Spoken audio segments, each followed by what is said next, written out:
Pirando Amigo orgulhosamente apresenta funções e gráficos, relações inversas. Muito bem, vamos estudar hoje grandezas inversamente proporcionais.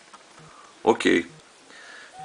Quando eu digo que o x é inversamente proporcional a y, símbolo de proporcionalidade invertido inversamente proporcional. O aumento de uma variável acarreta na diminuição da outra na mesma proporção. Por exemplo, aplicando o conceito em gases. Quando uma certa massa de gás sofre uma transformação isotérmica, a pressão é inversamente proporcional ao volume ocupado pelo gás. Então, pressão inversamente proporcional ao volume do gás. Significa dizer que, se a pressão aumentar 2 vezes, o volume vai diminuir 2, e assim sucessivamente. Sempre quando as grandezas são inversamente proporcionais, se eu multiplicá-las, eu vou ter uma constante. Ok, exemplificando então, para entender a proporcionalidade. Muito bem. Proporcionalidade pode nos economizar fazer muitos cálculos. Bem, nós vimos que PV vai ser constante. Quando é inversamente proporcional, P vezes V é constante. Então, quando a pressão era 1 e o volume era 36, PV deu 36. Muito bem. Se eu aumentar a pressão para 2, pressão foi multiplicada por 2. Veja bem, o volume então vai ser dividido por 2, por ser grandezas inversamente proporcionais. E observe, 2 vezes 18 continua sendo 33. Quando a pressão for 3, significa dizer que a pressão é 3 vezes maior a pressão inicial.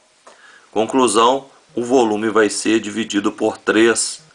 E 3 vezes 12, 36. E assim sucessivamente, aumentando a pressão 4 vezes em relação à pressão inicial, multiplicando por 4, o volume vai ser dividido por 4. Quando a gente fala que aumentou 4 vezes, quer dizer que multiplicou por 4.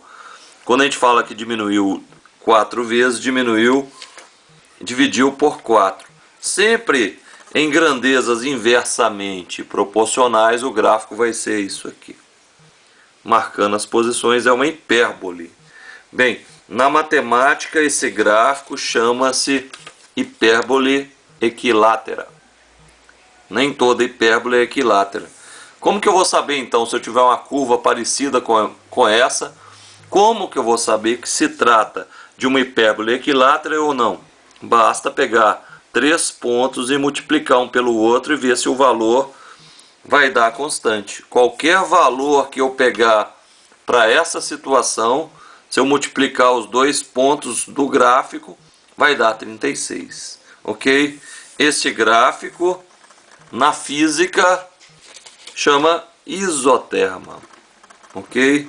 Muito bem. Fazendo alguns cálculos, então.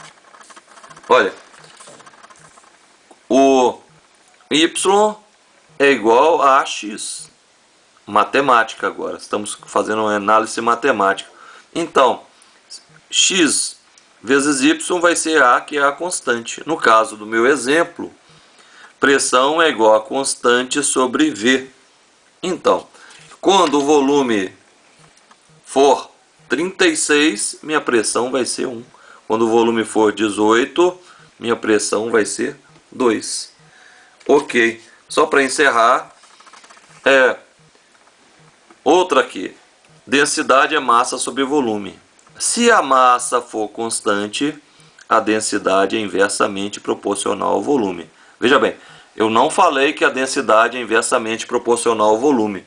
Eu falei que, se a massa se mantiver constante, densidade é inversamente proporcional ao volume.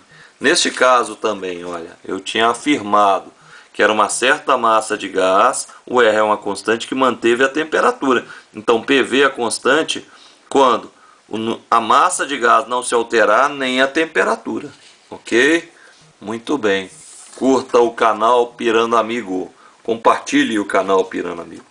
Pirando Amigo é um oferecimento de Canil Coisa Bela. Criamos o seu melhor amigo, Pug e Boxer. www.canilcoisabela.com. Muito obrigado pela atenção.